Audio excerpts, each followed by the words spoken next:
Et bonsoir et bienvenue dans ce nouveau live de Planétéo. Je suis Théo et je vous accueille ce soir sur ma planète pour un nouveau live de lecture. Et oui, ce soir, et si on lisait Le Sofa de Crébillon, chapitre 19, 20 et chapitre dernier ce soir au programme pour cette septième épisode, cette septième émission sur Le Sofa de Crébillon. Et donc, vous l'aurez compris, le dernier live de lecture sur Le Sofa de Crébillon.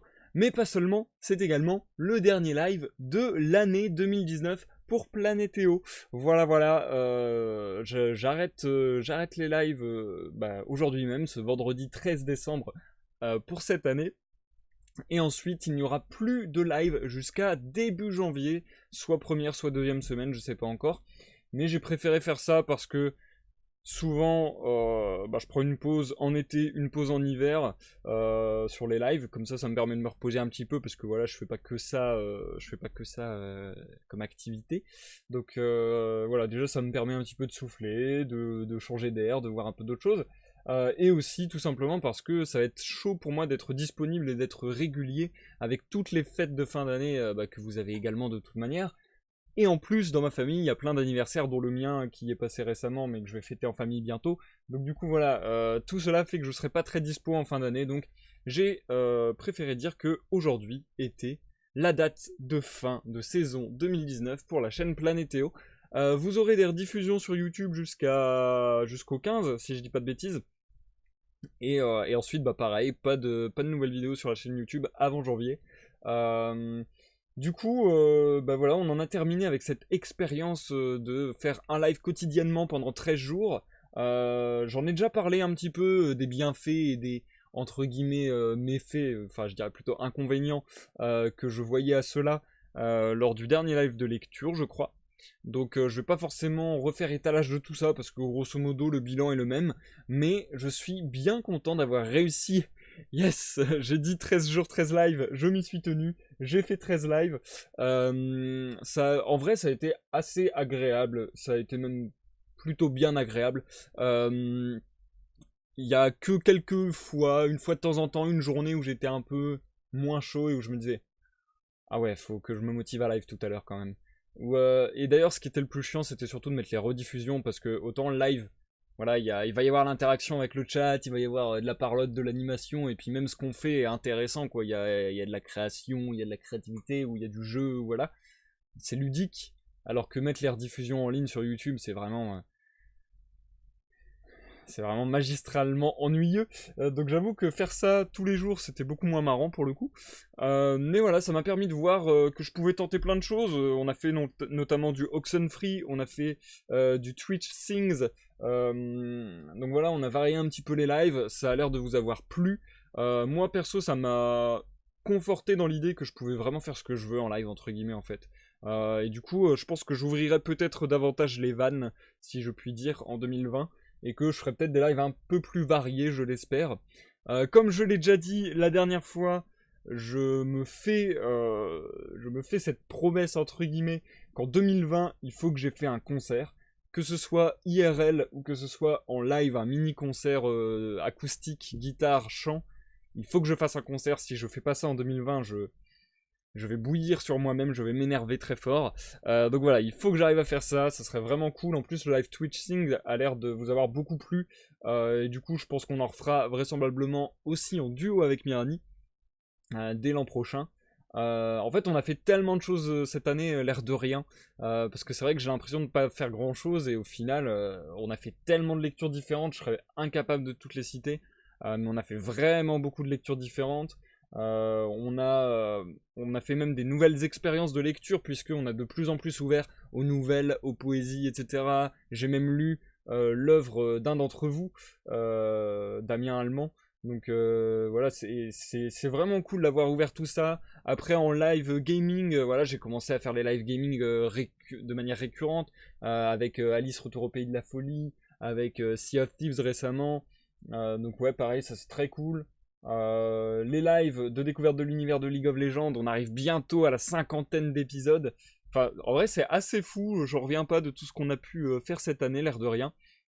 Et au-delà des lives, j'ai fait pas mal d'autres choses à part Par exemple, travailler beaucoup sur des jeux de société, sortir un roman en début d'année sur Wattpad. J'ai écrit pas mal de poèmes, j'ai écrit pas mal de chansons.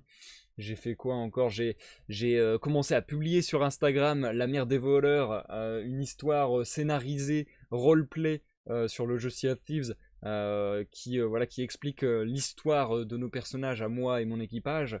Enfin voilà, on a fait beaucoup de choses d'ailleurs, qui est devenu ensuite une vidéo sur la chaîne YouTube. En vrai, il y a eu quand même pas mal de choses variées sur l'activité Twitch et annexes, donc YouTube, Wattpad, tout ça, Instagram. J'ai envie de poursuivre sur cette voie, donc je pense qu'en 2020, enfin c'est un petit peu mon vœu là comme ça, pas mes bonnes résolutions, quoique peut-être, parce que c'est vrai que en début d'année j'avais fait 3 résolutions que je n'ai pas tenues, mais je suis pas déçu dans le sens où je pense que de m'être fait ces 3 résolutions m'a poussé à faire beaucoup de choses. Donc même si je suis pas parvenu à réaliser les 3, bah, ça m'a beaucoup poussé à faire plein de choses. Donc les 3 résolutions de l'année 2019, si je dois faire le bilan entre guillemets, c'était écrire un roman.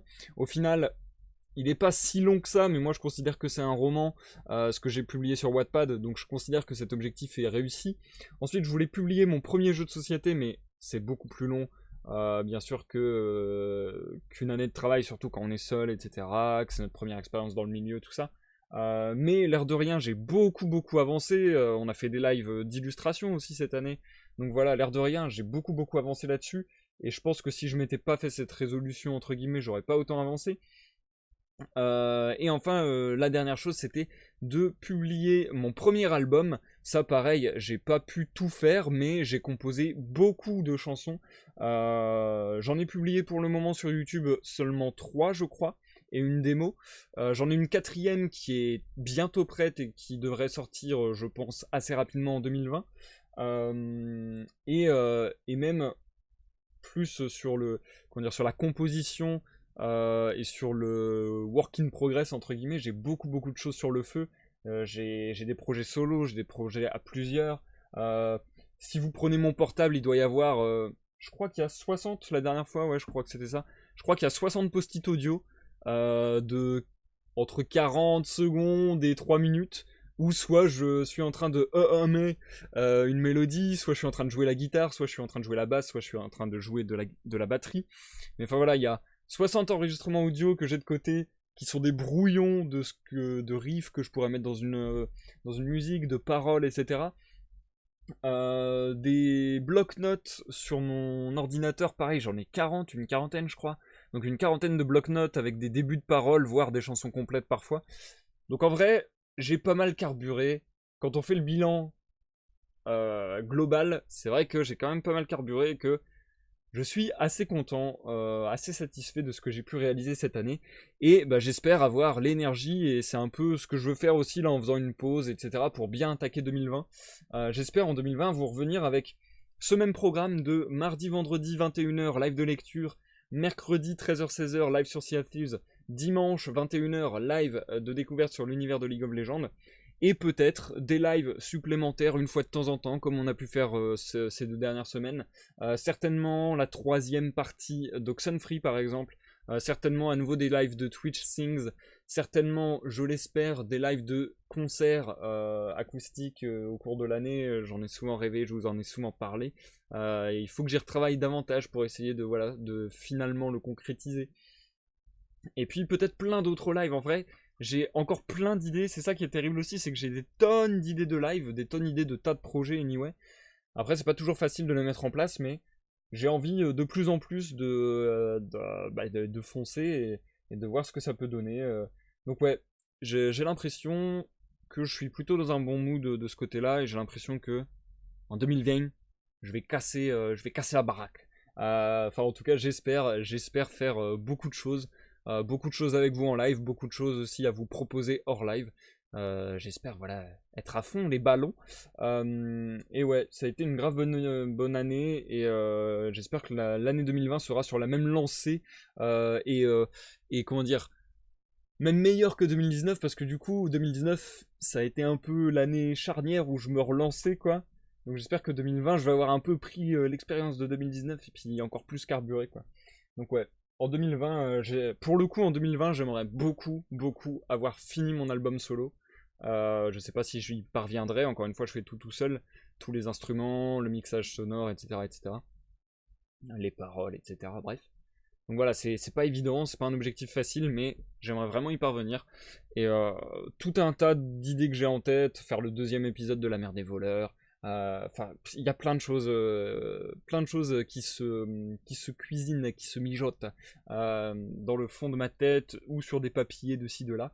Donc ouais, j'espère encore vous apporter plein de bonnes choses et je tenais une dernière fois, puisque c'est le dernier live de l'année, à vous remercier pour cette année en ma compagnie. Merci à tous ceux qui ont fait des dons, à tous ceux qui ont fait des follow, à tous ceux qui se sont abonnés, que ce soit sur YouTube, sur Twitter, sur Discord, sur Twitch, peu importe, peu importe le site, le réseau, etc. Vous avez été très encourageants. J'ai eu très peu de commentaires négatifs cette année et ouais, vraiment beaucoup de commentaires très motivant. Donc merci à vous tous, c'était vraiment cool d'avoir vos retours. Sur les live Twitch, il y a un petit truc particulier en plus parce que vraiment on vit un moment ensemble en direct. Donc il y a un petit truc encore en plus. Donc merci à tous ceux qui m'ont suivi durant cette année. C'était vraiment cool. On a rempli des petits objectifs sympas, par exemple sur la chaîne Planétéo, on a dépassé les 250 followers.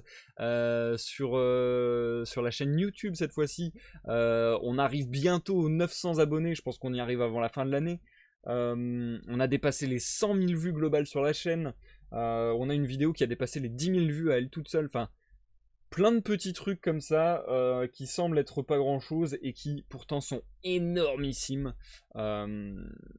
Et encore, je dis pas grand chose comparativement à des grosses chaînes qui fonctionnent très très bien, etc. Mais dans l'absolu, c'est énormissime et je m'en rends bien compte. Donc, encore une fois, merci pour tout ça. C'est vraiment, vraiment sympa, tout simplement. Et bah, j'espère qu'on passera une année 2020 aussi florissante sur la chaîne Planétéo tous ensemble. J'ai bien hâte de l'entamer. Sur ces bonnes paroles, j'ai peut-être un peu parlé beaucoup, désolé. Je pensais plutôt m'épandre de la sorte en fin de live, mais au final, bah voilà, c'est sorti comme ça, je dis plus rien. J'étais trop impatient de vous parler de tout ça, donc voilà. Un dernier merci, et on va passer à la lecture du soir, parce que ce soir, on a encore une œuvre à terminer. On a le Sofa de Crébillon à terminer avec 3 derniers chapitres. Je vous invite d'ailleurs, je ne l'ai pas dit en début de live, pardon, si vous nous regardez en rediffusion sur YouTube, à checker la description de la vidéo où se trouvent des timecodes vous permettant de passer directement au chapitre qui vous intéresse, et de passer les pauses également. Et donc ce soir, on va plier ce roman. Pour vous remettre un peu dans le contexte, je ne vais pas forcément faire encore un résumé de tout ce qui s'est passé, mais juste, la dernière fois, on s'était arrêté à un moment où le sultan était de plus en plus agacé par Amanzai et le coupait de plus en plus fréquemment dans sa narration, lui promettait de plus en plus de passer un sale quart d'heure si il continuait de l'ennuyer. Donc voilà, notre narrateur préféré commence à avoir du souci à se faire. Et dans le récit, donc ça c'est le récit cadre, et dans le récit d'Amanzai, qui nous raconte, je le rappelle, sa vie antérieure de sofa, enfin du moins d'âme qui se balade de sofa en sofa jusqu'à être libérée, eh bien nous nous étions arrêtés au moment où Zulika et Nassès s'étaient un petit peu engueulés, s'étaient un petit peu séparés abruptement d'un seul coup, après avoir passé à peine quelques heures en couple, et du coup on arrivait au moment où la porte s'ouvrait, et Zulika découvrait l'arrivée d'un personnage mystérieux. Et je n'en dis pas plus, on va découvrir ça sans plus attendre avec la lecture. Je vous souhaite de passer un agréable moment en ma compagnie, chers amis. Installez-vous bien, avec à boire, à manger, mettez-vous bien. Santé à tous, les amis. Oh là là, ça me fait bizarre de dire ça pour la dernière fois de l'année. Je suis émotionnel ce soir. En vrai, ça fait grave plaisir. Ça fait grave... Enfin, je sais pas, je suis hyper reconnaissant. Bref, on est parti pour le chapitre 19 sans plus attendre. Je vous souhaite à tous une bonne écoute, que vous me regardiez dans l'ombre sur Twitch ou en rediffusion sur YouTube.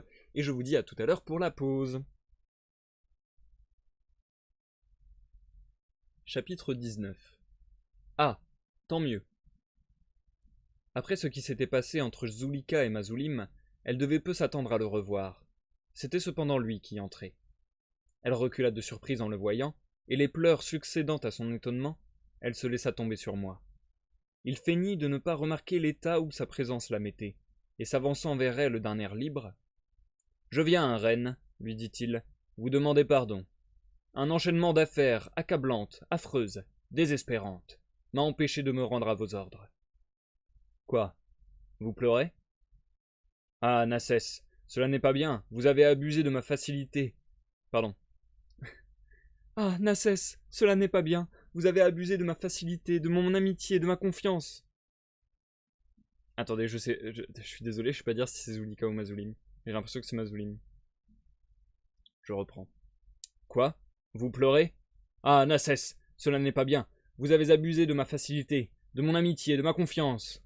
Mais, au vrai, je ne comprends rien à tout ceci, moi. Vous êtes fâché?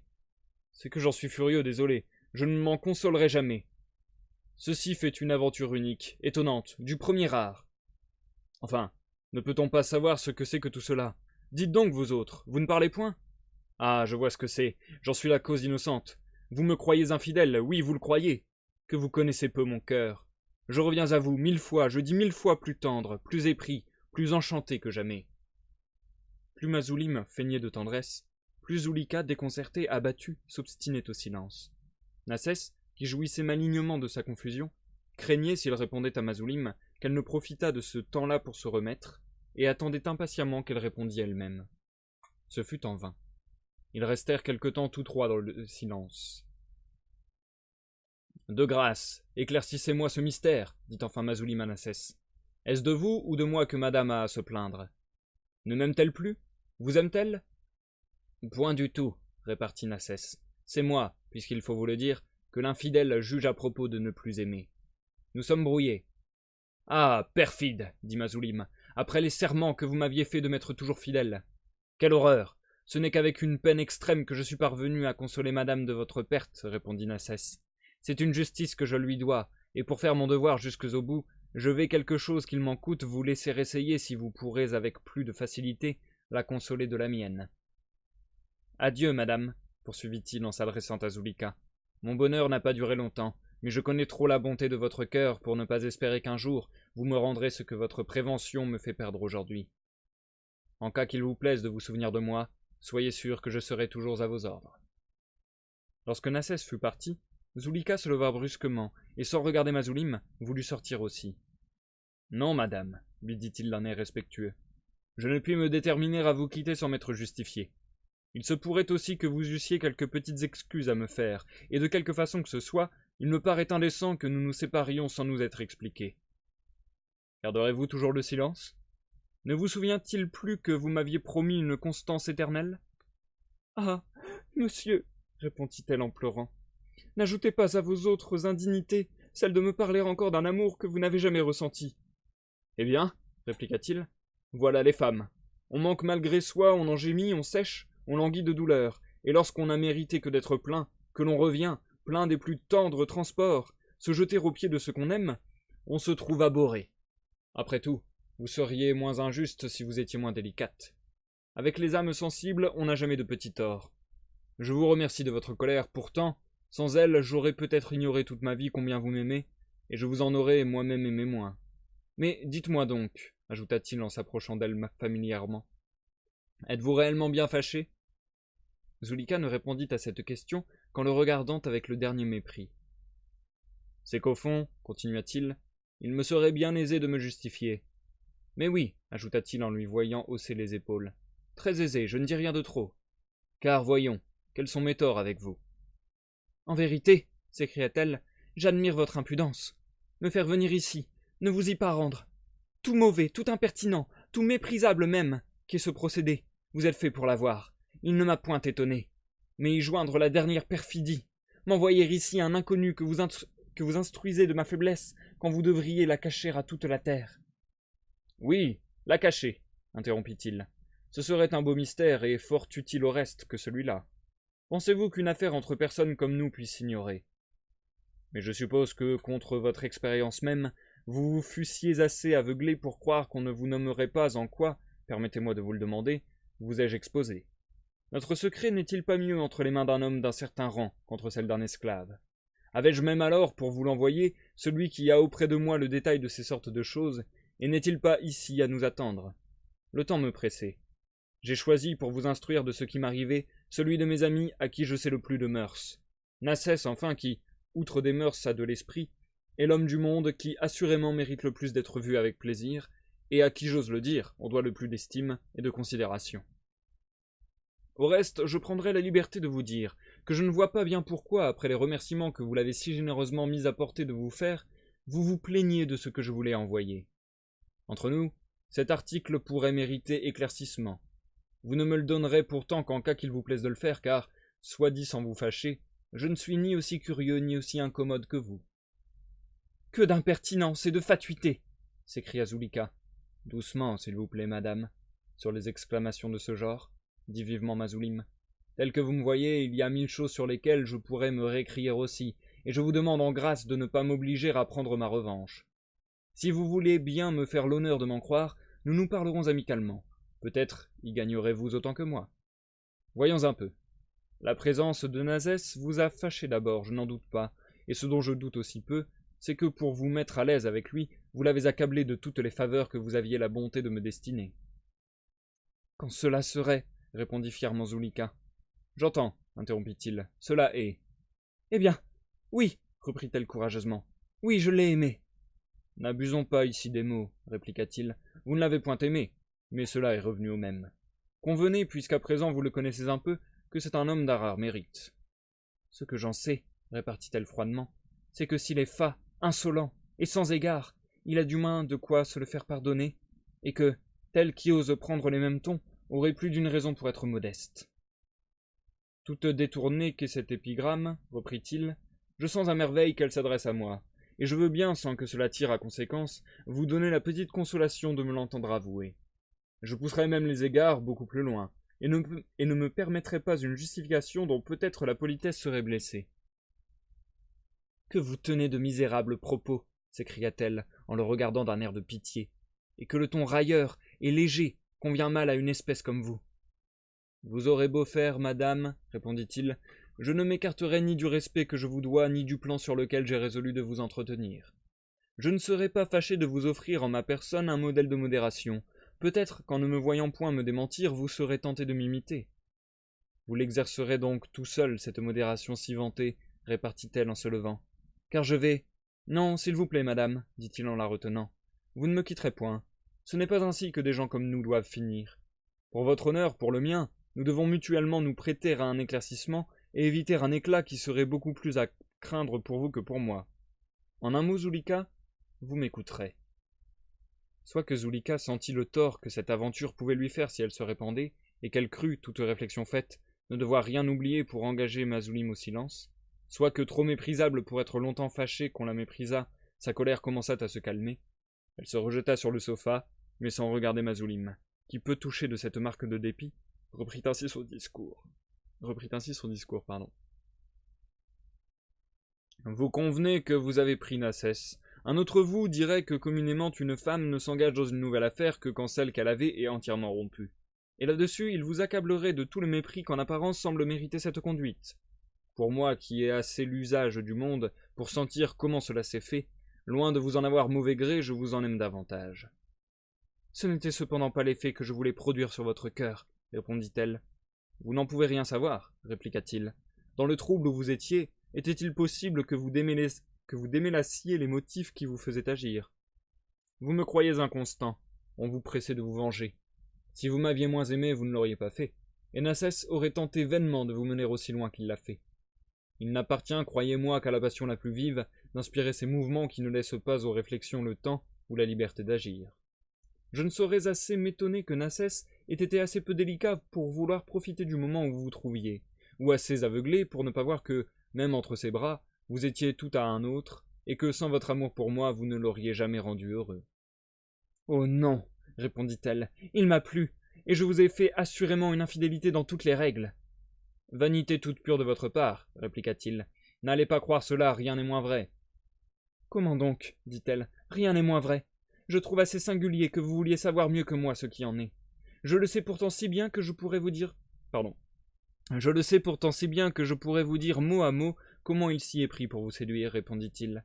Nassès vous a trouvée belle. Il a mieux aimé vous instruire des désirs que vous lui donniez que de me justifier, et je parierais même que, loin de vous parler en ma faveur, il a... Cela n'est pas douteux, interrompit-elle.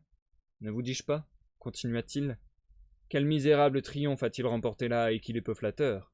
Après tout, il y a des gens à qui il faut pardonner ces petits stratagèmes. Ils en ont besoin pour plaire. Quoi? Lui dit-elle avec étonnement. Vous oseriez me soutenir que vous n'êtes point infidèle? Assurément, reprit-il, je ne l'étais pas, et c'est ce qui rend votre aventure si plaisante. Vous n'étiez pas coupable, répéta-t-elle. Qu'étiez-vous donc devenu? Je ne suis, répliqua-t-il, sorti de chez l'empereur qu'à l'heure à laquelle vous m'avez vu arriver ici. Et Zadis, même à qui, par parenthèse, on a fait 1000 plaisanteries sur ce qu'il a été hier perdu tout le jour, ne m'a point quitté. Il peut vous le dire. Au nom de Zadis, Zulika frémit, et regarda en rougissant Mazulim, qui, sans paraître remarquer aucun de ses mouvements, continua ainsi. Quoique j'ai toujours pour vous un goût fort vif, vous concevez bien que nous ne vivrons plus ensemble dans cette intimité que vous m'aviez permise. Ce n'est pas que je ne vous pardonne tout, mais un commerce lié ne nous convient plus. Au reste, nous nous étions pris plus de fantaisie que d'amour, ce n'était point le sentiment qui nous unissait. Ce qui arrive ne doit ni vous mortifier ni me déplaire, ni nous empêcher de céder aux caprices, si, sans vouloir nous reprendre, nous nous en trouvons quelquefois susceptibles l'un pour l'autre. Je me flatte, répondit-elle dédaigneusement, qu'en faisant cet arrangement, vous en sentez tout le ridicule, et que vous n'espérez pas de m'y faire consentir. Pardonnez-moi, reprit-il, vous êtes trop raisonnable pour ne pas sentir ce que l'on doit d'égards et de ménagement à ses anciens amis. D'ailleurs, vous n'ignorez pas qu'aujourd'hui, c'est un usage établi de former autant d'affaires que l'on peut, et d'accorder tout à ces nouvelles connaissances, sans pour cela retrancher rien aux anciennes. Vous trouverez bon que les choses s'arrangent comme j'ai l'honneur de vous le dire, et que je regarde ce point-là comme très décidé entre nous. À ce honteux marché, Zulika, très digne qu'on le fît avec elle, s'offensa pourtant de ce que Mazulim osait la croire capable de ce qu'elle faisait tous les jours, et voulut le prendre avec lui sur un ton de dignité qui, ne la rendant que plus méprisable, ne l'encouragea que plus à ne la pas ménager. S'il n'était pas si tard, lui dit-il, je vous prouverai que, loin que vous ayez à vous plaindre de moi, vous avez 1000 remerciements à me faire. Je n'ignore pas que Zadis a passé hier chez vous et seul avec vous toute la journée et une grande partie de la nuit. Plus curieux que je n'étais jaloux, et sûr que vous manqueriez à la parole que vous m'aviez donnée de ne le jamais revoir, je vous ai fait observer tous deux. Il n'était pas besoin, interrompit-elle, que vous en prissiez la peine. Je n'ai point prétendu me cacher, et le motif qui m'a fait recevoir hier Zadis chez moi ne peut jamais que me faire honneur. Ah ah, dit-il d'un air surpris, cela est très particulier. Votre air railleur n'empêchera point que je ne dise vrai, répliqua-t-elle. Je n'avais pas encore rompu absolument avec lui, et c'était pour lui annoncer que je ne le verrais jamais. Que vous passâtes, interrompit-il, tout le jour, et toute la nuit avec lui. Je ne vous contredis pas sur le motif, tout extraordinaire qu'il est, car enfin vous avouerez qu'il est rare qu'une femme se renferme 24 heures avec un homme quand elle ne veut que se brouiller avec lui. Mais comme une chose, pour être sans exemple, peut n'en être pas moins sensée, je conçois, moi qui ne cherche uniquement qu'à vous justifier, que Zadis, recevant de vous la confirmation de son malheur, en a pensé mourir de désespoir à vos genoux, et que, touché de l'abattement où votre inconstance le jetait, vous l'avez consolé avec toute l'humanité dont vous êtes capable, sans que vos soins pour lui prissent rien sur la fidélité que vous m'aviez jurée. Un homme désespéré est peu raisonnable, on a de la peine à l'amener à une conduite sensée. Il faut dire, redire, retourner 1000 fois la même chose, essuyer des regrets, des reproches, des larmes, de la fureur. Rien ne prend plus de temps. Au reste, je vous dirai que vous n'avez pas à regretter celui que vous avez employé à tâcher de calmer Zadis. Il était aujourd'hui d'une gaieté charmante. Zadis gai, cela vous paraît-il concevable? Si comme je me garderais bien d'en douter, vous me dites vrai, ou vos conseils ont eu bien de l'empire sur lui, ou pour vous regretter aussi peu qu'il le fait, il fallait qu'il vous aimât bien faiblement. Si l'un fait honneur à votre esprit, l'autre en fait assez peu à vos charmes, mais je ne vous afflige pas, vous savez à quoi vous en tenir là-dessus. À tout événement, vous deviez bien lui recommander de paraître triste, au moins pour le temps que vous pouviez avoir besoin de me tromper. Zulika, à ces paroles, voulut essayer de se justifier, mais Mazulim l'interrompant. Tout ce que vous pourriez me dire, madame, lui dit-il, serait inutile. Épargnez-vous une justification que je ne vous demande, ni ne veux recevoir, et qui vous coûterait sans me satisfaire. Adieu, ajouta-t-il en se levant. Il est tard, et nous devrions déjà nous être séparés. Ah, à propos, que ferez-vous de Nassès? Zulika, à cette question, parut étonné. Ce que je vous demande, poursuivit-il, me paraît sensé. Vous vous êtes quitté mal, et il me semble qu'en cela vous avez manqué de prudence. Si vous faites bien, vous le reverrez. Croyez-moi, évitez un éclat. Il ne doit pas vous être plus difficile de le garder en le haïssant qu'il ne vous l'a été de le prendre sans l'aimer. Si vous vous obstinez à ne le pas revoir, il parlera peut-être, et quoique rien assurément ne soit si simple que ce que vous avez fait, il se trouverait des gens assez noirs, assez injustes, pour vous donner le tort, et pour faire d'une chose tout ordinaire l'histoire la plus singulière et la plus ridicule. Ce n'est pas dans le fond ce qu'on en dira qui doit vous inquiéter. Quand on porte un certain nom, qu'on est d'un certain rang, une affaire de plus ou de moins n'est pas une chose à laquelle on doit regarder de si près. Mais c'est qu'il faut éviter de se faire des ennemis. Demain je vous le présenterai. Moi? S'écria-t-elle. Je vous reverrai. Eh oui, répondit-il en lui présentant la main pour descendre. Il faudra prendre cela sur vous. Si par hasard Zadis est assez extraordinaire pour le trouver mauvais, comptez sur moi, ou il sera forcé de vous quitter, ou il s'accoutumera à la fin à nous voir vous faire assidûment notre cour.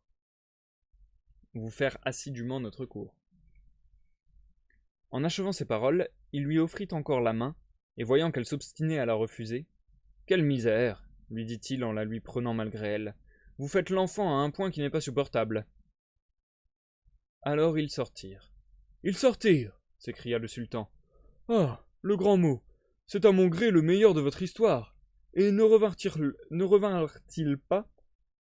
Je ne revis plus Zulika, répondit Amanzei, mais je vis encore longtemps Mazulim. Et toujours, dit le sultan, comme vous savez. Parbleu, c'était un rare garçon.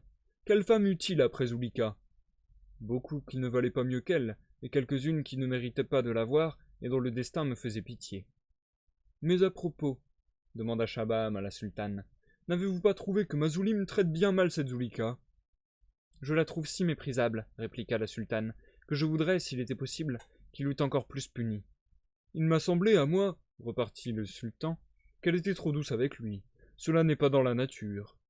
Et moi je crois le contraire, dit la sultane. Une femme telle que Zulika n'a point de ressources contre le mépris, et comme l'ignominie de sa conduite la livre aux plus cruelles insultes, la bassesse de son caractère et cette honte intérieure dont malgré elle-même elle se sent toujours accablée, ne lui laissent pas la force de les repousser. D'ailleurs, quand il serait vrai qu'Amanzei eût outré l'humiliation de Zulika, loin de lui en faire des reproches, je lui en saurais bon gré. Ce serait en quelque façon donner des préceptes de vice que de le peindre heureux et triomphant. « Oh oui, reprit le sultan, cela est bien nécessaire, mais laissons cela, la dispute maigrit, et je ne doute point que je ne me fâchasse si nous parlions plus longtemps. Quand vous eûtes quitté Mazulim, où allâtes-vous, Amanzei ?» Et c'est la fin du chapitre 19, les amis. On marque une courte pause. Waouh, c'est sportif ce soir à nouveau. Enfin, de toute manière, de manière globale, cette lecture a été assez sportive de bout en bout, faut bien l'avouer. Le style de Crébillon est un peu vieilli, forcément, ça date des années 1738, 40, un truc comme ça, je sais jamais. Enfin bref, donc voilà, déjà le style est bien vieilli. Après, il y a peut-être aussi le style de Crébillon qui entre en jeu, qui est très fleuri, qui utilise beaucoup de double négation, beaucoup de... Mais en fait, enfin ouais, comment expliquer ça? Beaucoup de phrases qui gardent en conclusion ce qu'elles veulent vraiment dire. C'est-à-dire que c'est un beau... Enfin, c'est presque un style de beau parleur, je trouve, et du coup, je trouve ça bien parce que ça fait une mise en abîme des conversations de tous les personnages qu'a observé Amanzei. C'est-à-dire que tous les personnages qu'a observé Amanzei sont dans le vice, sont dans le mensonge, sont dans la manipulation de l'autre, etc. Et c'est un petit peu c'est un petit peu souligné et mis en exergue par le style de l'auteur où à chaque fois les phrases sont un peu alambiquées, un peu complexes le sujet important de la phrase est souvent gardé pour la fin de la phrase. Enfin, faut vraiment entendre toute la phrase pour essayer de pouvoir tilter ce qu'elle veut dire. Et du coup voilà, le fait que ça soit un peu dur d'accessibilité comme ça, et ben au final je trouve que ça va très bien avec les discours que font les personnages, et ça illustre très bien leur fausseté, leur manipulation, etc. Donc ouais, je trouve ça très bien travaillé, et au final ça fait un style très élégant, même s'il est voilà un peu difficile d'accès. Le chapitre a encore été interrompu par Shabam le sultan. D'ailleurs cette fois-ci, étonnamment, sur la toute fin, Shabam prend la défense de Zulika alors que la sultane enfonce totalement Zulika.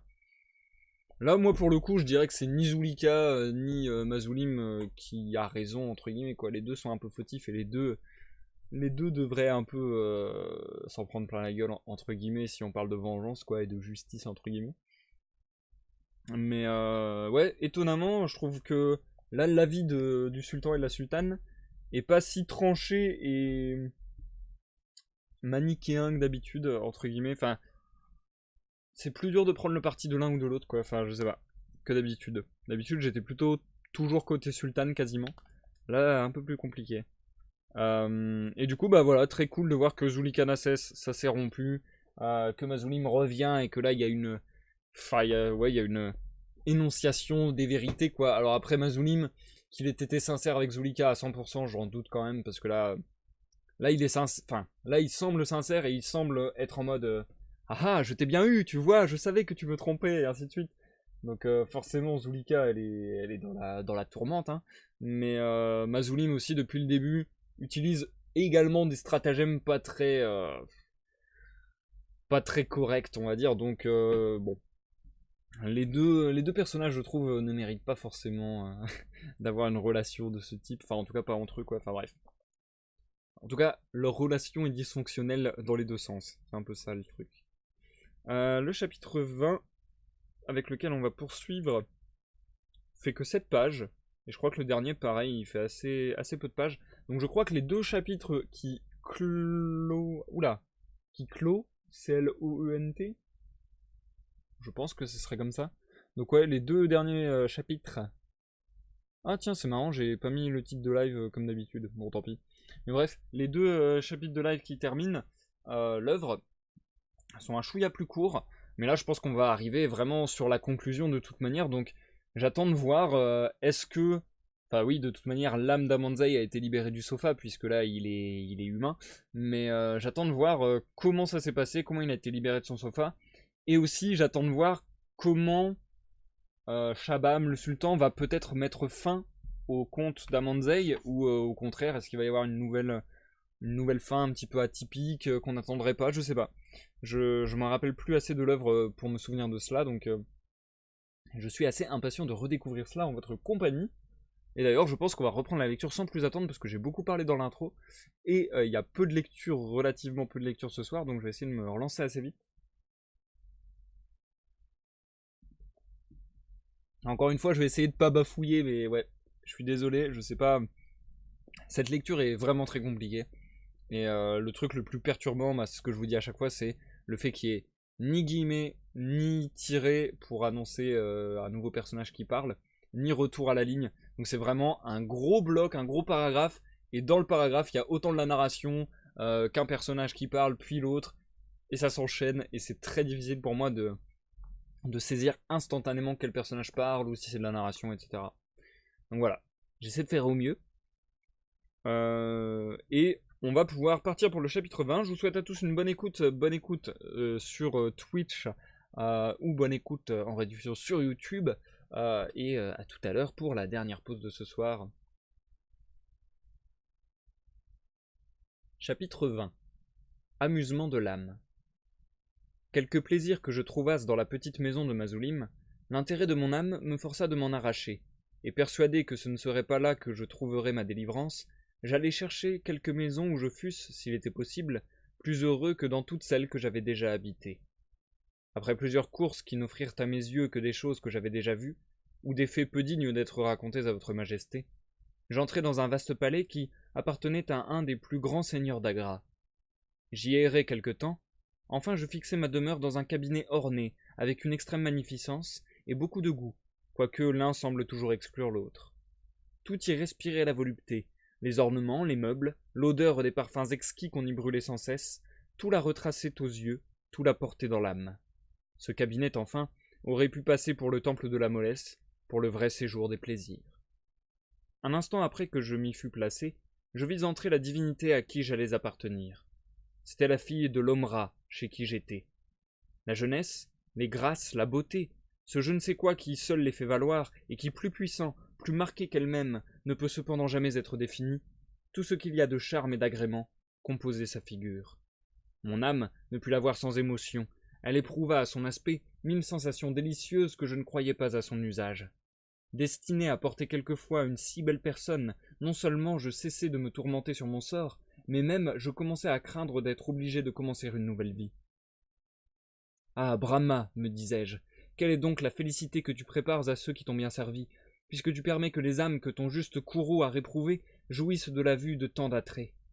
Viens, continuai-je avec transport, viens, image charmante de la divinité, viens calmer une âme inquiète qui déjà serait confondue avec la tienne si des ordres cruels ne la retenaient pas dans sa prison. » Il sembla dans cet instant que Brahma voulût exaucer mes vœux.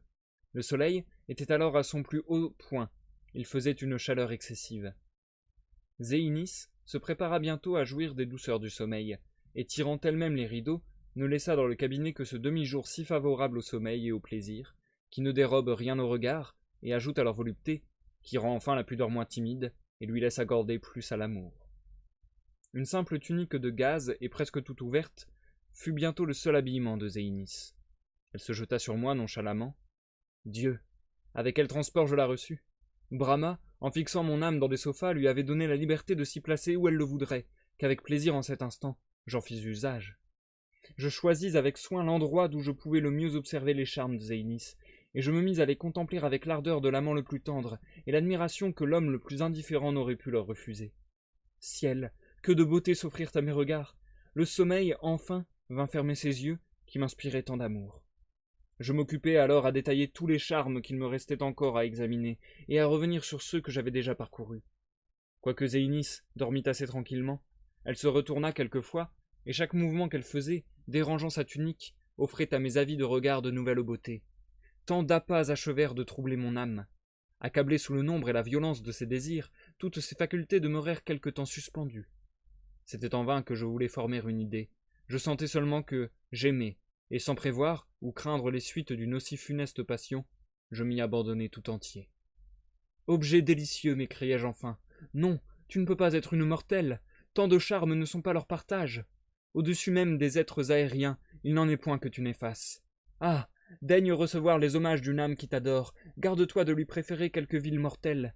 Zéinis, divine Zéinis. Non, il n'en est point qui te mérite. Non, Zéinis, puisqu'il n'en est point qui puisse te ressembler. » Pendant que je m'occupais de Zéinis avec tant d'ardeur, elle fit un mouvement et se retourna. La situation où elle venait de se mettre m'était favorable, et malgré mon trouble, je songeais à en profiter. Zéinis était couché sur le côté, sa tête était penchée sur un coussin du sofa, et sa bouche le touchait presque.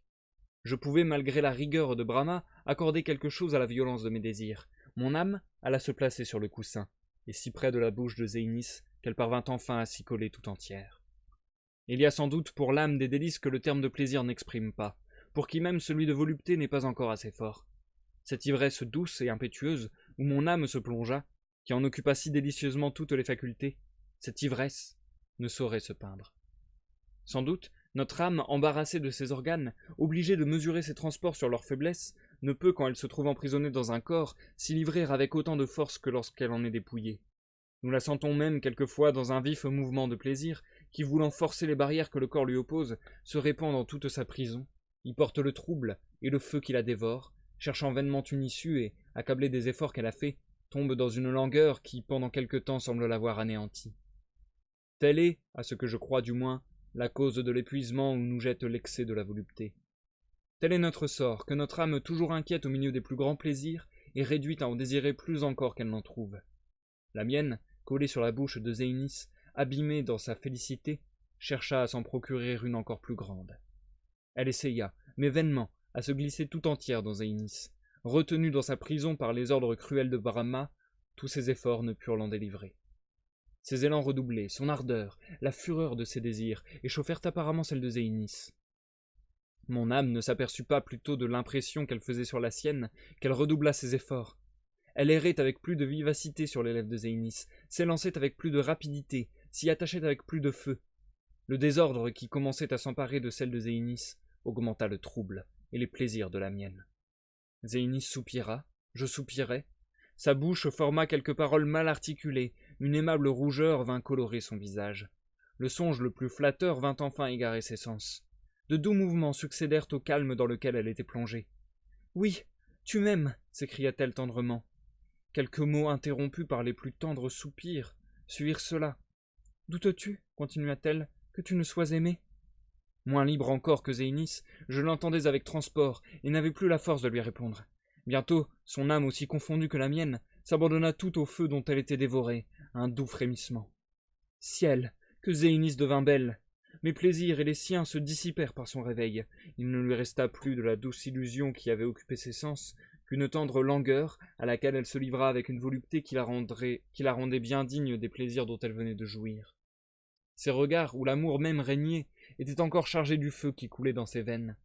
Quand elle put ouvrir les yeux, ils avaient déjà perdu de l'impression voluptueuse que mon amour et le trouble de ses sens y avaient mise, mais qu'ils étaient encore touchants. Quel mortel, en se devant le bonheur de les voir ainsi, ne serait expiré de l'excès de sa tendresse et de sa joie? « Zéinis, m'écriai-je avec transport, aimable Zéinis, c'est moi qui viens de te rendre heureuse, c'est à l'union de ton âme et de la mienne que tu dois tes plaisirs. Ah, puisses-tu les lui devoir toujours, et ne répondre jamais qu'à mon ardeur? Non, Zéinis, il n'en peut jamais être de plus tendre et de plus fidèle. Ah, si je pouvais soustraire mon âme au pouvoir de Brahma, ou qu'il pût l'oublier, éternellement attachée à la tienne, ce serait par toi seul que son immortalité pourrait devenir un bonheur pour elle, et qu'elle croirait perpétuer son être. Si je te perds jamais, âme que j'adore, et comment dans l'immensité de la nature, ou accablé de ces liens cruels dont Brahma me chargera peut-être, pourrais-je te retrouver? Ah, Brahma, si ton pouvoir suprême m'arrache à Zéinis, fais au moins que quelque douloureux que me soit son souvenir, je ne le perde jamais. » Pendant que mon âme parlait si tendrement à Zéinis, cette fille charmante semblait s'abandonner à la plus douce rêverie, et je commençais à m'alarmer de la tranquillité avec laquelle elle avait pris ce songe, dont quelques instants auparavant, je trouvais tant à me féliciter. Zéinis, me disais-je, est sans doute accoutumée au plaisir qu'elle vient de goûter. Quelque chose qu'ils aient pris sur ses sens, ils n'ont point étonné son imagination. Elle rêve, mais elle ne paraît pas se demander la cause des mouvements dont elle a été agitée. Familiarisé avec ce que l'amour a de plus doux et de plus tendre transport, je n'ai fait que lui en retracer l'idée. Un mortel plus heureux a déjà développé dans le cœur de Zéinis ce germe de tendresse que la nature y a mis. C'est son image, non mon ardeur qui l'a enflammée. Elle connaît l'amour, elle en a parlé. Elle semblait au milieu de son trouble être occupée du soin de rassurer un amant qui, peut-être, est accoutumé à porter entre ses bras ses craintes et son inquiétude. Ah, Zéinis, s'il est vrai que vous vous aimiez, que dans l'état où m'a mis la colère de Brahma, mon sort va devenir horrible. Mon âme errait entre toutes ces idées lorsque j'entendis frapper doucement à la porte. La rougeur de Zéinis à ce bruit imprévu augmenta mes craintes. Elle raccommoda avec promptitude le dérangement où les erreurs de son sommeil l'avaient laissé, et plus en état de paraître, elle ordonna qu'on entrât. « Ah, me dis-je, avec une extrême douleur, c'est peut-être un rival qui va s'offrir à ma vue. S'il est heureux, quel supplice! S'il le devient, que Zéinis soit telle que quelquefois je la suppose, et que ce soit à elle que je doive ma délivrance. Quel coup affreux pour moi si je suis forcé de me séparer d'elle après les sentiments qu'elle m'a inspirés. » Quoique, par la connaissance que j'avais des mœurs d'Agra, je dusse être rassuré contre la crainte de quitter Zéinis, et qu'il fût assez vraisemblable qu'à l'âge de 15 ans à peu près qu'elle paraissait avoir, elle n'eût pas tout ce que Brahma demandait pour me rendre à une autre vie, il se pouvait aussi que, j'eusse tout à craindre d'elle de ce côté-là, et quelque cruel qu'il fût pour moi d'être témoin des bontés qu'elle aurait pour mon rival, je préférais ce supplice à celui de la perdre. À l'ordre de Zéinis, un jeune Indien de la figure la plus brillante était entré dans le cabinet. Plus il me parut digne de plaire, plus il excita ma haine. Elle redoubla à l'air dont Zéinis le reçut. Le trouble, l'amour et la crainte se peignirent tour à tour sur son visage. Elle le regarda quelque temps avant que de lui parler. Il me parut aussi agité qu'elle, mais à son air timide et respectueux, je jugeai que s'il était aimé, on ne le favorisait pas encore. Malgré son trouble et son extrême jeunesse, car il ne me parut guère plus âgé que Zéinis, il semblait n'en être pas à sa première passion, et je commençai à espérer que je n'aurais de cette aventure que le chagrin que je pouvais le mieux supporter. « Ah, Féléas, lui dit Zéinis avec émotion, que venez-vous chercher ici? Vous que j'espérais y trouver. Pardon. Vous que j'espérais y trouver, répondit-il en se jetant à ses genoux. Vous sans qui je ne puis vivre, et qui voulûtes bien hier me promettre de me voir sans témoin. Ah, n'espérez pas, reprit-elle vivement, que je vous tienne parole. Sortons, je ne veux pas rester plus longtemps dans ce cabinet.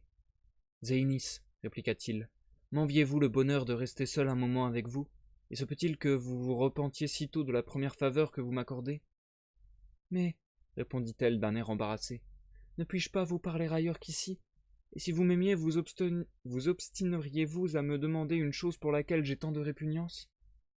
Féléas, sans lui répondre, lui saisit une main et la baisa avec toute l'ardeur dont j'aurais été capable. Zéinis le regardait languissamment. Elle soupirait, encore émue de ce songe qui lui avait peint son amant si pressant, et où elle avait été si faible, disposée encore plus à l'amour par les impressions qui lui en étaient restées. Chaque fois que ses yeux se tournaient vers Féléas, il devenait plus tendre, et reprenait insensiblement un peu de cette volupté que mon amour y avait mise quelques moments auparavant. Malgré le peu d'expérience de Féléas, sa tendresse qui le rendait attentif à tous les mouvements de Zéinis, et lui laissait assez remarquer pour qu'il ne pût pas douter qu'elle le voyait avec plaisir. Zéinis, d'ailleurs, simple et sans art, ne cachant à Féléas que par pudeur l'état où sa présence la mettait, en croyant lui dérober beaucoup du trouble dont elle était agitée, le lui montrait tout entier. Féléas n'en savait pas assez pour triompher d'une coquette dont la fausse vertu et les airs décents l'auraient effrayé, mais il n'était que trop dangereux pour Zéinis, qui, pressé par son amour, ignorait, même en craignant de céder, la façon dont elle aurait pu se défendre. Avec quelque plaisir qu'elle vit, Féléas à ses genoux, elle le pria de se lever. Loin de lui obéir, il les lui serrait avec une expression si tendre et des transports si vifs que Zéinis en soupira. « Ah, Féléas, lui dit-elle avec émotion, sortons d'ici, je vous en conjure. Me craindrez-vous toujours? Lui demanda-t-il tendrement. Ah, Zéinis, que mon amour vous touche peu. Que pouvez-vous craindre d'un amant qui vous adore, qui presque en naissant fut soumis à vos charmes, et qui depuis, uniquement touché d'eux, n'a voulu vivre que pour vous? Zéinis, ajouta-t-il en versant des larmes, voyez l'état où vous me réduisez. En achevant ces paroles, il leva sur elle ses yeux chargés de pleurs. Elle le fixa quelque temps d'un air attendri, et cédant enfin au transport que l'amour et la douleur de Féléas lui causaient. « Ah, cruel, lui dit-elle d'une voix étouffée par les pleurs qu'elle tâchait de retenir. Ai-je mérité les reproches que vous me faites? Et quelle preuve puis-je vous donner de ma tendresse, si après toutes celles que vous en avez reçues, vous voulez en douter encore? Si vous m'aimiez, répondit-il, ne vous oublieriez-vous pas avec moi dans cette solitude, et loin d'en vouloir sortir, auriez-vous quelque autre crainte que celle qu'on ne vînt nous y troubler? Hélas, reprit-elle naïvement, qui vous dit que j'en ai d'autres? À ces mots, Féléas, quittant brusquement ses genoux, courut à la porte et la ferma. En revenant, il rencontra Zéinis qui, devinant ce qu'il allait faire, s'était levé pour l'en empêcher. Il la prit entre ses bras, et malgré la résistance qu'elle lui opposait, il la remit sur moi et s'y assit auprès d'elle. Et c'est la fin du chapitre 20, les amis. On se marque une courte pause. La dernière pause de 2019. Putain, c'est terrible. C'est toutes les dernières choses de l'année 2019, là. Ça me rend pretty emotional. J'ai plein de larmes dans les yeux. Waouh. En tout cas, la fin, je m'y attendais pas. Bon, c'est pas encore la fin, il y a encore un chapitre, mais je m'attendais pas du tout au revirement que ça a pris, là. Du coup, l'histoire avec Zulika, Mazulim, Nassès, il y avait encore un autre. Zainis ou un truc comme ça. Enfin, non, c'était Zéphis. Zainis, c'est maintenant. C'était Zéphis, je crois. Donc voilà, toute l'histoire avec Zulika. Hop, de côté, ça n'a plus rigueur, ça n'a plus vigueur, ça n'a plus rigueur. Bref, ça ne tient plus. On passe à autre chose. On passe dans une dernière maison qui, je pense, occupera les 2 derniers chapitres. Et du coup, là, pour le coup, on est passé sur quelque chose de beaucoup plus sensuel, beaucoup plus doux, beaucoup plus tendre aussi. Et on sent peut-être du coup un amour plus sincère, un amour plus vrai, et qui n'est peut-être pas trompé, qui n'est peut-être pas manipulateur, qui n'est peut-être pas infidèle. Donc ouais, on semble finir sur une happy end. Je sais pas si ça va être le cas en définitive avec le dernier chapitre, on verra. Mais on passe du tout au tout. Après avoir vu de nombreux couples se déchirer les uns les autres, et se manipuler et se mettre plein de trucs sales dans la tête. Et bah là, on vient sur du vrai amour. Et du coup, c'est déjà intéressant, même si c'est un peu bizarre, je dois avouer, mais c'est intéressant du coup de voir que Amanzei, l'âme d'Amanzei, a presque pu avoir une relation sexuelle en quelque sorte avec Zainis. Et que du coup, lui a vécu le vrai amour déjà pour Zainis. Il a vécu, enfin en tout cas, il a eu le sentiment d'un vrai amour, d'un véritable amour, et que voilà, apparemment Zainis en fait rêvait entre guillemets, songeait à Phileas.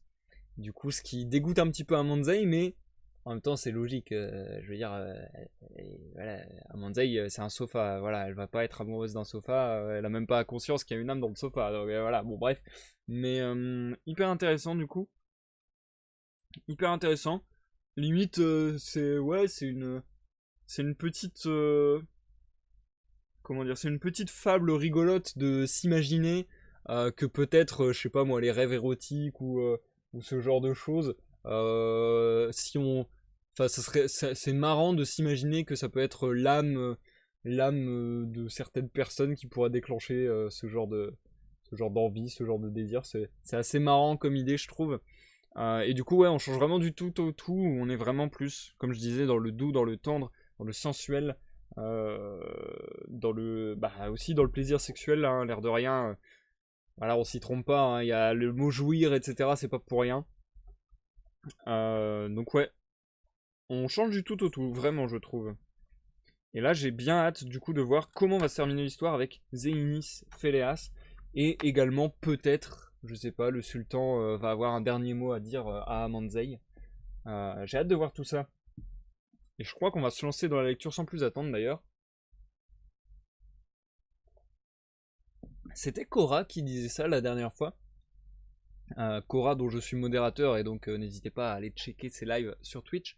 Mais c'était Cora qui disait lors de son live d'hier que il y avait peu de monde connecté à Twitch le vendredi. Alors je sais pas si c'est lui qui l'a observé personnellement ou si c'est un fait entre guillemets qu'il a lu, etc. ou entendu, j'en sais rien. Mais c'est vrai que c'est pas con en fait ce qu'il dit parce que bah, déjà le vendredi souvent les gens sortent, etc. Enfin bref. Et c'est vrai que j'ai assez remarqué que c'est souvent le vendredi que je me retrouve un peu seul en live. Donc du coup ouais, je sais pas si c'est un bon jour pour les lives de lecture en fait le vendredi. Mais en même temps j'ai bien aimé faire ce rythme de mardi-vendredi pendant une bonne partie de l'année là. Hmm. On en rediscutera. Si vous avez. D'ailleurs, n'hésitez pas, tiens. Si vous avez des réflexions à faire là-dessus, sur vraiment le rythme, le format, etc. Donc, pas la lecture, mais vraiment le live en lui-même. N'hésitez pas, tiens, en commentaire sur YouTube si vous avez des réflexions là-dessus. Peut-être que je pourrais m'en servir pour améliorer l'émission en 2020. Le truc que j'aimerais beaucoup, beaucoup avoir pour améliorer l'émission, c'est une meilleure caméra parce que là, sur mon rendu, sur le logiciel de streaming, elle est impeccable. Mais ensuite, en grand sur Twitch ou en grand sur YouTube, je pixelise à mort alors que le reste de l'overlay est à peu près clean. Donc c'est vrai que c'est un peu le truc que j'aimerais améliorer pour les lives, la cam. Mais en même temps, je roule pas du tout, du tout, du tout, du tout sur l'or, surtout ces derniers temps où je suis vraiment dans la merde. Enfin bon, bref. Donc je roule pas du tout, du tout, du tout sur l'or. Et, et du coup, j'avoue que l'achat d'une cam est un peu passé au second plan. C'est pas dans les toyos. C'est pas pour tout de suite, je pense, malheureusement. À la base, je voulais m'acheter ça pour Noël anniversaire, mais ouais, j'ai trop besoin d'argent, je suis trop dans le mal. Donc, quand la situation sera peut-être régularisée ou, ou au beau fixe, je ferai peut-être ce pas. Mais je sais pas si ça vaut le coup pour le moment. On verra. Bref, sur ce, je vais poursuivre directement avec le chapitre 21, qui est l'ultime chapitre de ce texte. Et l'ultime chapitre de cette année 2019. Le mec qui abuse à chaque fois, il le répète. Du coup, on est parti pour ce dernier chapitre. J'ai hâte de voir le dénouement. Je vous souhaite à tous une bonne écoute, que vous soyez dans l'ombre sur Twitch ou en rediffusion sur YouTube. Et à tout à l'heure pour l'outro du live.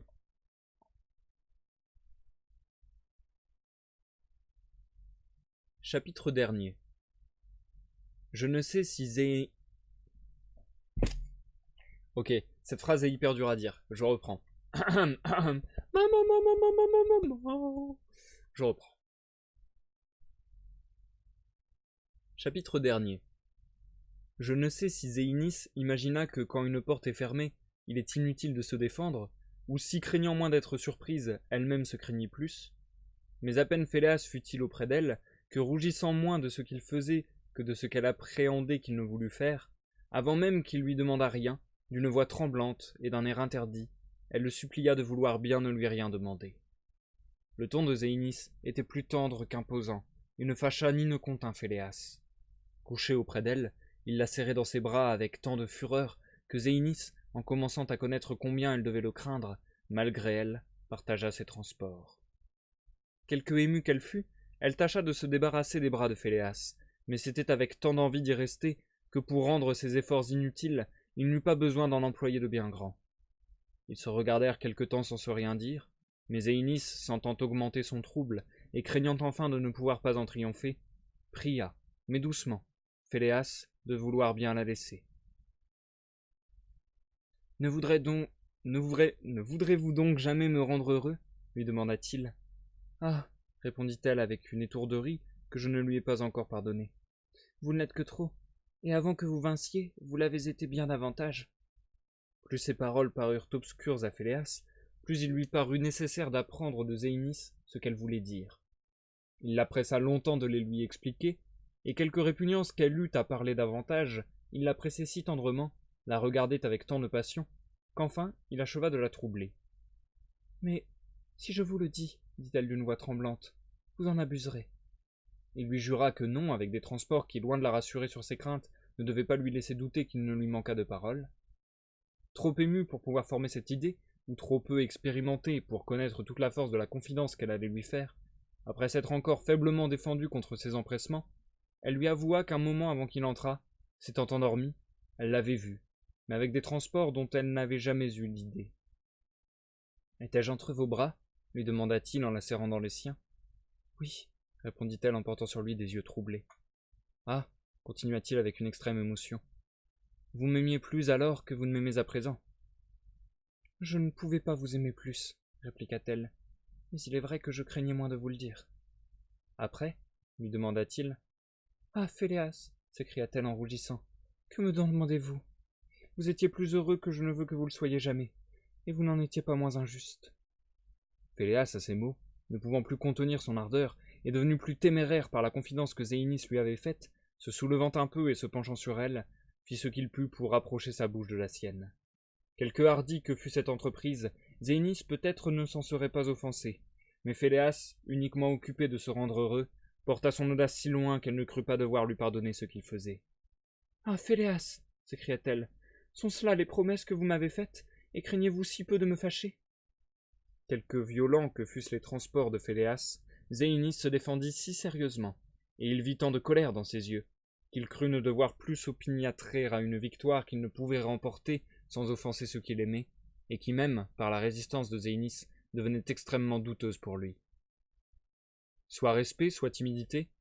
Enfin il s'arrêta, et n'osant plus regarder Zéinis, « Non, lui dit-il tristement, quelque cruel que vous soyez, je ne m'exposerai plus à vous déplaire. Si je vous ai été plus cher, vous craindriez sans doute moins de faire mon bonheur, mais quoique je ne doive plus espérer de vous rendre sensible, je ne vous en aimerai pas moins tendrement. » En achevant ces paroles, il se leva d'auprès d'elle et sortit. Mortellement fâché que Phéléas la quittât, et n'osant cependant pas le rappeler, la tête appuyée sur ses mains, Zéinis pleurait, et était demeurée sur le sofa. Inquiète pourtant du départ de son amant, elle se levait pour savoir ce qu'il était devenu, lorsque ramené par sa tendresse, il rentra dans le cabinet. Elle rougit en le revoyant, et se laissa retomber sur moi en poussant un profond soupir. Il courut se jeter à ses genoux, lui prit tendrement la main, et n'osant la baiser, il l'arrosa de ses larmes. « Ah, levez-vous, » lui dit Zéinis sans le regarder. « Non, Zéinis, » lui dit-il, « c'est à vos pieds que j'attends mon arrêt. Un seul mot. »« Mais vous pleurez ? Ah, Zéinis, est-ce moi qui fais couler vos larmes ?» La barbare Zéinis, en ce moment, lui serra la main, et tournant vers lui des yeux que les pleurs qu'il versait embellissaient encore, soupira sans lui répondre. Le trouble qui régnait dans ses yeux ne fut pas plus obscur pour Phéléas qu'il ne l'était pour moi-même. « Ciel !» s'écria-t-il en l'embrassant avec fureur. « Serait-il possible que Zéinis me pardonnât ?» Zéinis garda encore le silence. Hélas, Phéléas ne répondit rien de ce qu'il semblait lui dire, et sans interroger davantage Zéinis, il alla chercher jusque sur sa bouche l'aveu qu'elle semblait lui refuser encore. En cet instant, je n'entendis plus que le bruit de quelques soupirs étouffés. Phéléas s'était emparé de cette bouche charmante, où mon âme un instant, avant lui. Mais pourquoi rappelais-je un souvenir encore si cruel pour moi? Zéinis s'était précipité dans les bras de son amant. L'amour, un reste de pudeur qui ne la rendait que plus belle, animait son visage et ses yeux. Ce premier trouble dura longtemps. Phéléas et Zéinis, tous deux immobiles, respirant mutuellement leur âme, semblaient accablés de leur plaisir. « Tout cela, dit alors le sultan, ne vous faisait pas grand plaisir, n'est-il pas vrai? Aussi, de quoi vous avisiez-vous de devenir amoureux, pendant que vous n'aviez pas de corps? Cela était d'une folie inconcevable, car en bonne foi, à quoi cette fantaisie pouvait-elle vous mener? Vous voyez bien qu'il faut savoir raisonner quelquefois. » Sire, répondit Amanzai, ce ne fut qu'après que ma passion fut bien établie que je sentis combien elle devait me tourmenter, et selon ce qui arrive ordinairement, les réflexions vinrent trop tard. Je suis vraiment fâché de votre accident, car je vous aimais assez sur la bouche de cette fille que vous avez nommée, reprit le sultan. C'est réellement dommage qu'on vous ait dérangé. Tant que Zéinis avait résisté à Phéléas, dit Amanzai, je m'étais flatté que rien ne pourrait la vaincre, et lorsque je la vis plus sensible, je crus qu'arrêtée par les préjugés de son âge, elle ne porterait pas sa faiblesse jusque où elle pouvait faire mon malheur. J'avouerai cependant que quand je lui entendis raconter ce songe, que j'avais cru qu'elle ne devait qu'à moi, que j'appris d'elle-même que l'image de Phéléas était la seule qui se fût présentée à elle, et que c'était au pouvoir qu'il avait sur ses sens, et non à mes transports qu'elle avait dû ses plaisirs, il me resta peu d'espoir d'échapper au sort que je craignais tant. Moins délicat cependant que je n'aurais dû l'être, je me consolais du bonheur de Phéléas, par la certitude que j'avais de le partager avec lui. Quelque chose qui l'eût dit à Zéinis de sa passion, et de la fidélité qu'il lui avait toujours gardée, il ne me paraissait pas possible qu'il fût parvenu à l'âge de 15 ou 16 ans, sans avoir eu au moins quelque curiosité qui l'empêcherait de délivrer mon âme de cette captivité qui m'avait longtemps paru si cruelle, et que je préférais dans cet instant au poste le plus glorieux qu'une âme pût remplir. Tout désespéré que j'étais de la faiblesse de Zéinis, j'en attendis les suites avec moins de douleur, dès que je me fus persuadé que, quelque chose qui arriva, je ne serais pas contraint de la quitter. Quelque affreuse que fût pour moi la tendre léthargie où ils étaient plongés, et que chaque soupir qu'ils poussaient paraissait augmenter encore, elle retardait les téméraires entreprises de Phéléas, et quoiqu'elle me prouvât à quel point ils sentaient leur bonheur, je priais ardemment Brahma de ne point permettre qu'elle se dissipât. Inutile vœu. J'étais trop criminel pour que deux âmes innocentes et dignes de leur félicité me fussent sacrifiées.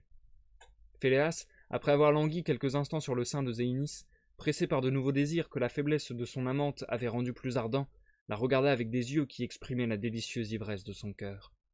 Zéinis, embarrassé des regards de Phéléas, détourna les siens en soupirant. « Quoi? Tu fuis mes regards ?» lui dit-il. « Ah, tourne plutôt vers moi tes beaux yeux. Viens lire dans les miens toute l'ardeur que tu m'inspires. » Alors il la reprit dans ses bras. Zéinis tenta encore de se dérober à ses transports, mais soit qu'elle ne voulut pas résister longtemps, soit que se faisant illusion à elle-même en cédant elle crut résister, Phéléas fut bientôt regardé aussi tendrement qu'il désirait de l'être. Quoique les dernières bontés de Zéinis l'eussent jeté dans une tendre langueur peu différente de celle où mes transports l'avaient plongée, et qu'elle regarda Phéléas avec toute la volupté qu'il avait désirée d'elle, elle parut se repentir de s'être trop livrée à son ardeur, et chercha à se retirer des bras de Phéléas. « Ah, Zéinis, lui dit-il, dans ce songe dont vous m'avez parlé, vous ne craignez pas de me rendre heureux. Hélas, répondit-elle, quel que soit mon amour pour vous, sans lui, sans le trouble qu'il a mis dans mes sens, vous n'en auriez pas tant obtenu. Imaginez, sire, quel fut mon chagrin, lorsque j'appris que c'était à moi seul que mon rival devait son bonheur. Vous devez être content de votre victoire, continua-t-elle, et vous ne pouvez sans m'offenser vouloir la pousser plus loin. J'ai fait plus que je ne devais pour vous prouver ma tendresse, mais... Ah, Zéinis, interrompit l'impétueux Phéléas, s'il était vrai que tu m'aimasses, tu craindrais moins de me le dire, ou du moins tu me le dirais mieux. Loin de ne te livrer à mon amour qu'avec timidité, tu t'abandonnerais à tous mes transports, que tu ne croirais pas encore faire assez pour moi. Viens, continua-t-il en s'élançant auprès d'elle avec une vivacité qui m'aurait fait mourir si une âme était mortelle. Viens, achève de me rendre heureux. Ah, Phéléas, s'écria d'une voix tremblante la timide Zéinis, songes-tu que tu me perds? Hélas, tu m'avais juré tant de respect. Phéléas, est-ce ainsi qu'on respecte ce qu'on aime? Les pleurs de Zéinis, ses prières, ses ordres, ses menaces, rien n'arrêta Phéléas. Quoique la tunique de gaze qui était entre elle et lui ne le laissât jouir déjà que de trop de charme, et que ses transports l'eussent remise comme elle était pendant le sommeil de Zéinis, moins satisfait des beautés qu'elle offrait à sa vue que transporté du désir de voir celles qu'elle lui dérobait encore, il écarta enfin ce voile que la pudeur de Zéinis défendait encore faiblement, et se précipitant sur les charmes que sa témérité offrait à ses regards, il l'accabla de caresses si vives et si pressantes qu'il ne lui resta plus que la force de soupirer. La pudeur et l'amour combattaient cependant encore dans le cœur et dans les yeux de Zéinis. L'une refusait tout à l'amant, l'autre ne lui laissait presque plus rien à désirer. Elle n'osait porter ce regard sur Phéléas et lui rendait avec une tendresse extrême tous les transports qu'elle lui inspirait. Elle défendait une chose pour en permettre une plus essentielle. Elle voulait et ne voulait plus. Cachait une de ses beautés pour en découvrir une autre. Elle repoussait avec horreur et se rapprochait avec plaisir. Le préjugé quelquefois triomphait de l'amour, et lui était un instant après sacrifié, mais avec des réserves et des précautions qui, tout vaincu qu'il avait paru, le faisaient triompher encore. Zéinis avait tour à tour honte de sa facilité et de ses répugnances. La crainte de déplaire à Phéléas, l'émotion que lui causaient ses transports, et l'épuisement où un combat aussi long l'avait jeté, la forcèrent enfin à se rendre. Livrée elle-même à tous les désirs qu'elle inspirait, ne supportant qu'impatiemment des plaisirs qui l'irritaient sans la satisfaire, elle chercha la volupté qu'il lui indiquait et ne lui donnait point. En ce moment outré du spectacle qui s'offrait à mes yeux, et commençant à craindre à de certaines idées de Phéléas qui me prouvaient son peu d'expérience, qu'il ne chassât mon âme d'un lieu où malgré les chagrins qu'on lui donnait, elle se plaisait à demeurer, je voulus sortir pour quelques instants du sofa de Zéinis et éluder les décrets de Brahma. Ce fut en vain. Cette même puissance qui m'y avait exilé s'opposa à mes efforts et me contraignit d'attendre dans le désespoir la décision de ma destinée. Phéléas. Ô souvenir affreux, moment cruel dont l'idée ne s'effacera jamais de mon âme. Phéléas, enivré d'amour, et maître par les tendres complaisances de Zéinis de tous les charmes que j'adorais, se prépara à achever son bonheur. Zéinis se prêta voluptueusement au transport de Phéléas, et si les nouveaux obstacles qui s'opposaient encore à sa félicité le retardèrent, ils ne la diminuèrent pas. Les beaux yeux de Zéinis versèrent des larmes, sa bouche voulut former quelques plaintes, et dans cet instant, sa tendresse seule ne lui fit point pousser des soupirs. Phéléas, auteur de tant de maux, n'en était cependant pas plus haï. Zéinis, de qui Phéléas se plaignait, n'en fut que plus tendrement aimé. Enfin, un cri plus perçant qu'elle poussa, une joie plus vive que je vis briller dans les yeux de Phéléas, m'annoncèrent mon malheur et ma délivrance. Et mon âme, pleine de son amour et de sa douleur, alla en murmurant recevoir les ordres de Brahma et de nouvelles chaînes. Quoi? C'est là tout? Demanda le sultan. Ou vous avez été sofa bien peu de temps, ou vous avez vu bien peu de choses pendant que vous l'étiez. Ce serait vouloir ennuyer votre majesté. Que de lui raconter tout ce dont j'ai été témoin pendant mon séjour dans les sofas, répondit Amanzai, et j'ai moins prétendu lui rendre toutes les choses que j'ai vues que celles qui pouvaient l'amuser. Quand les choses que vous avez racontées, dit la sultane, seraient plus brillantes que celles que vous avez supprimées, et je le crois, puisqu'il est impossible d'en faire la comparaison, on aurait toujours à vous reprocher de n'avoir amené sur la scène que quelques caractères, pendant que tous étaient entre vos mains, et d'avoir volontairement resserré un sujet qui, de lui-même, est si étendu. J'ai tort sans doute, madame, répondit Amanzai, si tous les caractères sont agréables ou marqués au même coin. Si j'ai pu les traiter tous, sans tomber dans l'inconvénient d'exposer à vos yeux des traits communs ou rebattus, et si j'ai pu m'étendre beaucoup sur une matière qui devait quelque variété que j'eusse mise dans les caractères devenir ennuyeuse par la répétition continuelle et inévitable du fond. En effet, dit le sultan, je crois que si l'on voulait peser tout cela, il pourrait bien avoir raison, mais j'aime mieux qu'il ait tort que de me donner la peine d'examiner ce qui en est. Ah, ma grand-mère, continua-t-il en soupirant, ce n'était pas ainsi que vous comptiez. Fin. C'est en effet la fin du chapitre dernier et la fin du texte Le Sofa de Crébillon. Nous passons à la fin de ce live, nous passons à l'outro de ce live, et nous terminons donc ce live, et cette année 2019. Le mec qui le répète à chaque fois. Voilou, vous avez eu la délivrance la délivrance d'Amanzei, qui au final, voilà, y a pas une énorme surprise, quoi. C'est assez classico. De toute manière, voilà, il avait donné comment dire, les motifs qui pouvaient faire qu'il soit délivré, pardon, de sa condition. Donc voilà, c'est pas étonnant, ça remplit le contrat entre guillemets. La seule chose peut-être un peu étonnante, c'est du coup qu'il soit tombé amoureux lui-même de la femme qui s'est battue sur lui, et que du coup, bah, il était en mode mêlé de tristesse, d'horreur, comme il le dit, et d'amour. Donc voilà, c'est peut-être le petit truc particulier de cette fin, de cette délivrance, qui est à la fois une souffrance pour lui, puisqu'il avait enfin trouvé une femme qui bah, lui donnait l'envie de rester un sofa. Donc voilà, c'est peut-être la particularité de sa délivrance. À la fin, il y a un petit commentaire du sultan et de la sultane, une petite réponse d'Amanzei, qui encore une fois fait un commentaire métatextuel sur ce que devrait être une œuvre d'après Crébillon. Donc on peut essayer, voilà, on peut essayer de, comme ça, au fur et à mesure de toutes les interventions du sultan, de la sultane et d'Amanzei, au fur et à mesure du conte moral Le Sofa, on peut deviner un petit peu quelle est la position de Crébillon par rapport à ça. Qu'est-ce qu'il pense qui doit être raconté, qu'est-ce qu'il pense qui est sans intérêt, entre guillemets.